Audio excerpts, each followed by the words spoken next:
কোনো সংখ্যা 13 দ্বারা বিভাজ্য কিনা বা নিঃশেষে বিভাজ্য কিনা এইটা বের করার একটা টেকনিক আজকে আমরা এখন দেখব। এইটা কিভাবে টেকনিকটা কিভাবে ইউজ করতে হয় সেটা এখানে লেখা আছে। আমরা একটা উদাহরণের মাধ্যমে এই টেকনিকটা বোঝার চেষ্টা করব। প্রথমে একটা উদাহরণ নেই। এমন একটা সংখ্যা নেই যেটা হচ্ছে 13 দ্বারা বিভাজ্য। যেমন 1, 7, 0, 3 এইটা। তাহলে প্রথম যে কাজটা করতে হবে যে এই সংখ্যাটা 13 দ্বারা বিভাজ্য কিনা আমাদের কাজটা বুঝতে হলে প্রথমে যে কাজটা করতে হবে এই সংখ্যার শেষের যে অঙ্কটা আছে সেই অঙ্ক সেই অঙ্কের সাথে কত 4 দ্বারা গুণ করতে হবে। তাহলে কত হইতে 3 4 12। এখানে যে গুণ করার ফলে যে এইখানে যে মানটা পাবো সেই মানটা এই একক স্থানীয় অঙ্ক বাদে বাকি যে অঙ্কগুলো আছে সেটা দ্বারা যে সংখ্যা গঠিত হয়েছে তার সাথে যোগ করে দেবো। অর্থাৎ 170-এর সাথে আমরা এই 12 যোগ করে দেব। যোগ করলে এখন পাচ্ছি কত 2, 8, 1।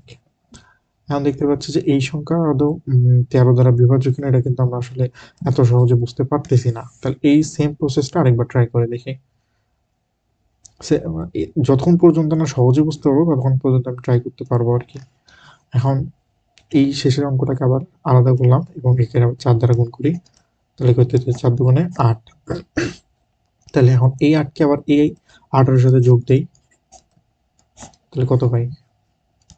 তাহলে পাচ্ছি কত 8-8-এ 16, 6 হাত থেকে 1 আর 1 একে 2। এখন কিন্তু আমরা ইজিলি একদম সহজে বলতে পারি যে 26 যে সংখ্যাটা আছে সেটা 13 দ্বারা নিঃশেষে বিভাজ্য। তো 13 দুগুণে 26। তাহলে অতএব আমরা বলতে পারি যে হচ্ছে যে সংখ্যাটা ছিল 1703 এই সংখ্যাটা 13 দ্বারা নিঃশেষে বিভাজ্য। এটা নিঃশেষে বিভাজ্য। এখন দেখি আসলেও এটা 13 দ্বারা নিঃশেষে বিভাজ্য কিনা একটু চেক করে দেখি।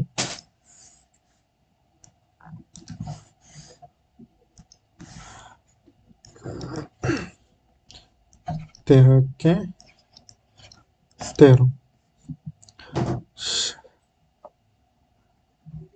এখানে হচ্ছে 4 0 3 13 3 13 কত 39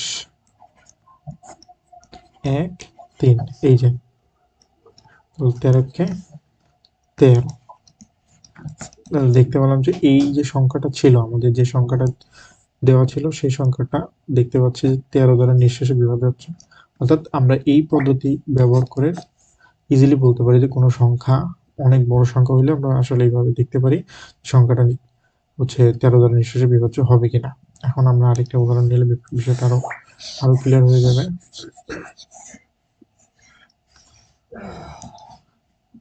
এখানে আমি আরেকটা ছোট একটা উদাহরণ দেখি। 2, 1, 9, 7। তাহলে প্রথমে কি একক স্থানীয় অঙ্কর সাথে কত 4 দ্বারা গুণ করব। তাহলে কত হইতেছে 4 7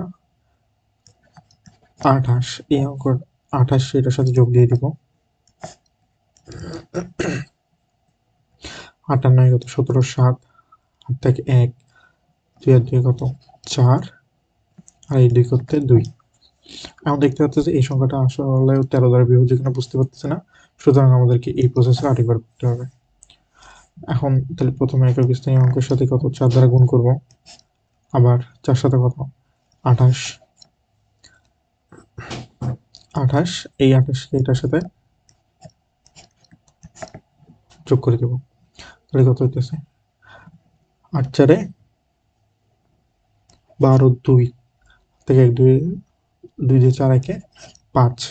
এখন কিন্তু আমরা বলতে পারি হচ্ছে এটা কিন্তু 13 দ্বারা বিভাজ্য।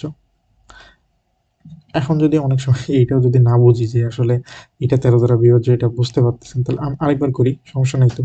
তাহলে আবার 4 দ্বারা গুণ, তাহলে 4 দুগুণে 8। এই 8 কে আবার এটার সাথে যোগ করে দিব। তাহলে কত হইতেছে 8 5 13। ঠিক আছে না? এখন তো ইজিলি একদম সহজে বলতে পারি যে 13 সংখ্যাটা কত 13 দ্বারা নিঃশেষে বিভাজ্য। অতএব 2 1 9 7 যে সংখ্যাটা গঠিত হয়েছে এইটা হচ্ছে 13 দ্বারা নিঃশেষে বিভাজ্য হবে। এখন আমাদেরকে এইটা করে জানাইতে পারেন যে